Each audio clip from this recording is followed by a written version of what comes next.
Hello, today I'm joined by David Morgan to discuss how Southport's started the new season and the new problems that now face the team with lockdown coming back into place. Hi mate, how are you? Not too bad, mate. How are you? I'm good, thank you. So last time we spoke, we were talking about what life was like in lockdown for you. Obviously you couldn't leave the house, you couldn't train as a team. This time it's going to be a bit different as elite sport is still able to go ahead. So how pleased are you that that's in place now? Obviously, we're delighted as a group of lads, and I think it helps the football club massively. There was obviously the big sort of fiasco about the playoffs, and that's looking back now, that's helped us massively because we were deemed elite. So it's nice that we're able to continue on and be able to train and continue our season. It wouldn't have been nice just to, and I feel sorry for the lads below us that have got a month sort of break in the season. It just disrupts all the sort of flow that you've built up. Pre-season then becomes a bit, well, what was the point of it? Because you're going to lose a little bit of fitness, and I'm just glad that we're able to play on. So it's a positive for us. Does anything change for you now in like sort of training and like obviously we've been very restricted anyway in what we can do in terms of like keeping the distance and things like that. Is that even more strict now? And do you think the players need to take like that responsibility to keep themselves safe now we're in a lockdown, to keep the teammates and the families at home safe? Yeah, I think it's important. You know, when we travel on the coach, we've had strict sort of measures in place, and I think it's important that we keep that. We obviously don't want any positive cases, and there's only so much you can do to stop that sort of happening. But we do our best. That's the best we can do. In terms of training, I'm not 100% sure what's going to happen with our training facility. I'm guessing it's going to be shut, so we'll have to organise something else where we're able to train. But I don't see that being a problem. You know, I think we've got enough contact. We'll be able to sort something out, and we can still train. But looking forwards, I think it's a little bit of a reminder. You know, it's not gone away, and it's still quite serious. So all the boys and whatever, make sure that we stay on the ball with it and protect each other and protect our families. Of course, as well, like I previously said, we're lucky that we can still play. And that it's just good for the fans because in the last lockdown, there was nothing at the start. So there was no football. There was nothing to keep you for fans to keep entertained. There's nothing for you to keep yourselves entertained. So we are in a privileged position where you are able to still put on games and the fans can still enjoy it from home. Yeah, I think the streaming service is allowed that to happen. I think it's up and running now quite smoothly, which obviously is very good for everyone at the club, and all the fans can watch it. We went into another sort of the football that wasn't allowed at all, I think it would be very difficult for players, for fans, for coaches as well. But the fact that they've allowed us to play, you know, it's a real benefit to everyone, especially the way things have gone. You know, you want to build momentum, you want to keep going, and you want to keep winning games, and that's what we want to do. With a break in it, I don't think that it would benefit anyone in the long run, to be honest. How important is it for the league that they can keep running because they need to keep generating those finances, and probably our league is in like the worst position of all of being on that cusp of like we're in the elite level, but at the same time we've still got the pretty much same as facilities teams below in terms of the cash we generate. So are we in a lucky position that we are able to carry on in that respect as well? Yeah, definitely. But I think that, again, we go back to the playoffs that they got them on, so we got deemed as elite football. I think once that happened and then the government provided the funding, there was sort of no alternative that we were always going to be able to play. But I think not necessarily us, but other teams in our league, the funding that they've received might not be enough to keep them to pay the bills or whatever. So it's important that we are able to keep going so they can generate the money that they need to generate through the streaming service and whatever to be able to keep the clubs afloat. I think it's massive for clubs in our league to keep going. So of course, like you said, we didn't want to stop because we've built momentum so far this season. How pleased are you with how we've started so far? Yeah, we've started reasonably well. The first game, obviously, we go back to Hereford. The first game was always going to be one of them, and it always is the first game of the season. It's always edgy and a bit tentative, and I think that game was. But from there, we've had a couple of good results. Look at the Blythe one away from home. You look at the Kettering one last night, and we had the Boston one in between. I don't think we played particularly bad against Boston. I just think it was one of them games where it was fairly even. They scored a goal and managed the game really well, and that's credit to them. And that's what you would say about Boston, that they're organised and they know how to see games out. So we didn't manage the conditions as well as we could have in the first half, and we sort of paid the penalty for that. But listen, we know as a group, and it would have been easy for us to turn up last night with our heads down and things like that. But we turned up and we did the job, and that's exactly what we wanted to do as a group. Just looking at that Boston defeat, they've got off to an excellent start this season, so they were very much in form. Do you think that result is something you can look back on when you come to play them again, or play other teams who are above you in the table? Something that you can learn from and improve on? Yeah, I think that game was always going to be one of them that we looked at as to really see where we were at. I know we didn't pick up any points from the game, but we can come away from the game and think we were in that game right to the final whistle. You know, they didn't really create a lot. We didn't create a lot, but we created enough to get something from the game. You know, Marcus hit the bar obviously early on. But the conditions, again, I go back to that. You'd like to say had a factor, but it's the same for both teams. It just totally ruined that as a game of football. We don't, but as we say as a group and as our mentality is, we don't fear anyone because we feel like we can go toe to toe with anyone. And that's the bonus that we have got this year and the mindset that we've got this year. Whereas previous years, you might have been a bit fearful of going to play teams that were in the top 2-3 in the league. Do you know what I mean? So it's just important that we stick together, and there's going to be bumps in the road and there's going to be defeats, there's going to be draws, and it's important that we bounce back from them things, and we did that last night. Of course, we've been winning in different kind of ways as well. The win against Chorley was a narrow 1-0 victory where we had to put bodies on the line in the second half against them. But then we followed it up with a 3-0 victory against Blythe. So it's good that you can show that, like, whether teams are attacking you, you can stay strong, defend and go down the other end and score. And equally, you can take advantage of the weaker teams. Definitely, we've only conceded 1 goal in 5 games. So that's testament to the back 3, the back 5, and goalkeepers Tony and Dan. They've been brilliant. So it's getting the fine line where you're able to score goals, to get yourself in front, and then you take it from there. You know, but we want to continue pressing on. You know, 1-0s. They've both been Kettering and Chorley. They've both been kind of edgy games coming into the last 20 minutes. You know, we'd rather put the game to bed rather than having to battle right to the final whistle just to see us over the line. But to show that resilience that we've shown, it's great that we've got that within the squad. I think last night there was a few bodies went on the line. A few lads took a few knocks like Mo, great header in the second half to defend, and then he's took one in the eye. So I think it's credit to the lads who are throwing the bodies on the line to preserve the one goal advantage. And of course, 2 of those clean sheets have come on big away trips. So like I said, Blythe, it's never an easy trip, no matter when you go. And then Kettering on a Tuesday night, it's not an ideal trip, especially when you get stuck in some traffic on the way. So to make it even longer, so that you're keeping that concentration even after a long coach journey, after which must be really tiring for you, and that you're able to just still perform. Yeah, last night wasn't ideal preparation. You know, we think we're on the coach 5 hours.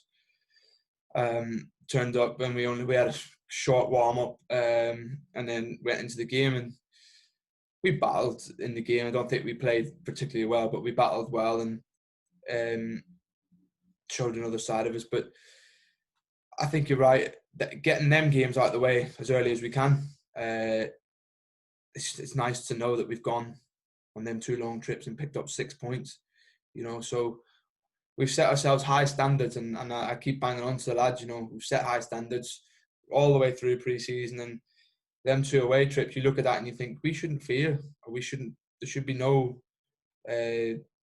blocks in our way of travelling or anything like that, because we've gone and done it. So it's important that we keep doing that. And of course, last night it was your first goal of the season. Are you pleased to be off the mark? Yeah, to be honest with you, I haven't really had any chances apart from that one last night. A little bit fortunate. The lad should probably clear it, but he slid in, whatever. But as soon as I got the chance, it was nice to put it away. And obviously, it's nice personally, but to score the winner and for us to come back up the road with 3 points, even better. And are you expecting to get a similar amount of goals last season? Because obviously you went on a little run last year where we couldn't start from scoring. I know, yeah. Hit double figures last year. I ideally would love to do that again. And that's my target. Whether I'm able to get there or not, obviously I'm playing a little bit of a different role in the side alongside Russ. But there'll be opportunities if we can put the pressure on the team, and I can start to join into the attacks and get in the box, then hopefully chances will be there. But as long as we're winning games, I'm happy. So how is your new role this season going for you, and how is the new system? We mentioned the back five and the amount of clean sheets we're keeping. That defensively, it's clearly proving beneficial. And I've seen obviously Charlie and Doyley love busting forward, so it seems to be a nice balance and provided playing to the strengths of the team. Yeah, I think the 3 at the back, it gives us a real base to sort of start from. I don't think we've looked in trouble at any point, which is good. That whoever's played there, whether it's Dino, whether it's Adam, whether it's Mo, or Jack, even slotting in there a couple of times, feel comfortable. And then you've got Charlie, Dylan, and Doyley done really well. For me personally, I don't think you can say it's a sort of new role. It's still, Liam still expects you to do the same job, whether you've got 2 men in there, whether you've got 3 men in there. And we always have a laugh about it. Sometimes Liam will say, well, we've got 2, and if they've got 3, I still expect you to match them up. And it's like, how's that possible? But it's me and Russ always say, all we can do is as much as we can do. We can just run and press people, and then when we do get a bit of space, just try and make the most of the ball. But as long as we give 100%, which is what all you can ask, and that's all I expect from every one of us. That's all we can do, and hopefully I set the standard for that, and then we take it from there, really. But playing alongside Russ and Jack, to be fair, came in there a couple of times and thought he was magnificent last night. Gives you that little bit of height, and he's got good legs, so he's done well when he's come in as well. There seems to be an enjoyment on the side of the season. It's a bit different. I'm not saying you didn't enjoy yourselves last season, but you seem everyone seems happy playing. Everyone seems willing to work that extra bit harder. Everyone's very fluent in where they play, happy to switch positions. So would you say that's sort of a thing this season, that there is a bit more unity than there was in the past? Yeah, obviously, don't get me wrong. I've been here with great groups of lads, and I don't think you could ever turn around and say it about anyone. He was a bad egg, or he was a bad egg, or anything like that. I think just now we've got a great blend of characters and people at the right age who have got enough experience but are wanting to challenge themselves even further. I think we've got a lot of people, and that comes from training. I can see that in training. We've got a lot of people who are just winners. You've probably seen that a couple of times where we've had people demanding more from others on the pitch.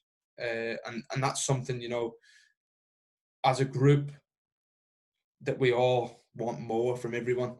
And we've got a group who are able to accept that and know that it's not personal or anything like that. It's just the 11 lads on the pitch who are just wanting to get 3 points, and that's important, I think. But yeah, team spirit can take you a long way. We go back to that result last night. Performances can only do so much. But when you're under the caution, you're not playing particularly well. It's the unity and getting everyone together and getting everyone to work for each other. Someone else might be having a bad time. You might have to go and help them out with their man. Things like that. Little bits and pieces like that that'll take you a long way. Well, just finally, so over the next few weeks, we've got a few away trips. So we've got Telford at the weekend. Then we've got thick and fast home games. We've got York, Spennymoor coming up. And then a big trip to Gateshead. So how do you stay focused during these times? And what's like the ambition for the team just to keep ticking along nicely heading into Christmas period? Yeah, like I said to you previously, we will just go about our business as quietly as we can. We've got internal targets, and I'm sure Liam's got targets what he wants to achieve from these sort of next 3-4 games. As a group, we want to pick up as many points as we can, and that's important. And I think this season, with games being cancelled sort of last minute due to COVID and whatever, the more points you can get on the boards when you are able to play, the better. Because you don't want to build up games in hand where you're relying on, we've got to win these games to stay in the pack or whatever. So you'd rather get the points on the board. Again, go back to previous years, then these next 3 games would have been very tough games for us, and I think they're going to be a chance for us to see where we truly are this year, and we'll look at them as sort of markers, and hopefully we can pick up points from each one. Well, good luck, mate. Before I let you go, it's time for what has become the staple quiz of these interviews that everyone loves. So today, you'll be playing a game of higher or lower. So I'm going to give you a few topics. And I want you to tell me which one is higher, and which one is lower. So what I'm going to give you, so I want you to add up. I'm not going to tell you the numbers. I'm going to let it leave for a guessing game for you. But I want you to add up these 3 things. So the number of clubs that David Morgan, has played for. Quite a few. Get your fingers and thumbs out for this one. Number of teams Marcus Carver has played for, and that's just like if he's been somewhere on loan and moved back permanently as from the team once, not if he's had different spells, and then different nationalities in the current Southport squad. So the first 3 that we need to group together. I want you to tell me if them 3 together are higher or lower than the number of Liverpool Senior Cups Southport have won in the history and the position Southport finished last season. So we'll start with the number of clubs you played for. What are you thinking? I've got myself around the 9 mark. Okay. I think I've played for 9. I'm going to go for Carver. I don't know this one. I'm going to go for Carver as have played for 7 different teams. Okay. So that's 16, and the amount of different nationalities. I'm going to go for 5 there. Okay. So 21 I've got, and I think that's more than the amount of Liverpool Senior Cups and the position that we finished last year. I think the first 3 are higher than the second. Okay. So you think the first 3 are higher than the second? Yeah, I'm not. I couldn't. I'm only saying that because I'm not sure how many Liverpool Senior Cups Southport have won. I know I've won one. Won one. And I think we finished 12th. So 12th last season. Yeah, so I'm going for the first 3 scenarios as the higher number. I can tell you, you're correct. You played for 9 clubs. You're correct on that one. Yeah. Correct on Marcus has played for 7. Good shot, that one. Number of nationalities is 4. So that comes to 20 in total. Yeah. So, and you was also right about where Southport finished last season, which was 12th. So the deciding factor, whether you're right or wrong, is the number of Liverpool Senior Cups the club have won. So what did you think it was again? I only knew I had won one, but Southport obviously I've been around a long time. So a Liverpool Senior Cup probably been around a long time. So I'm going to just have a guess at at 8. No, because then that'll make it even. So I'm gonna have a guess at 7. Well, the answer is, need a drum roll here. The answer is 12. Oh no. So that's 24 in total for the second and only 20 in total for the first. I've done Southport an injustice there with the Liverpool Senior Cup. It's one of the most precious trophies in English football, and you're just taking it away from the club. Tell Liam that. Remember the one you have. At least remember the one you have. I know. That's the most important one to me. That's the plus. Yeah.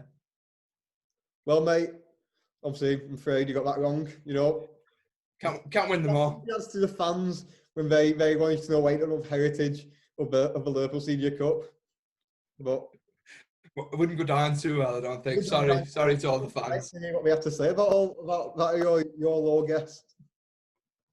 Underselling the club. Yeah. Yeah, thank you for joining me today. No problem. Talking to you. I'll speak to you again next month. Cheers, Amos. Thanks a lot.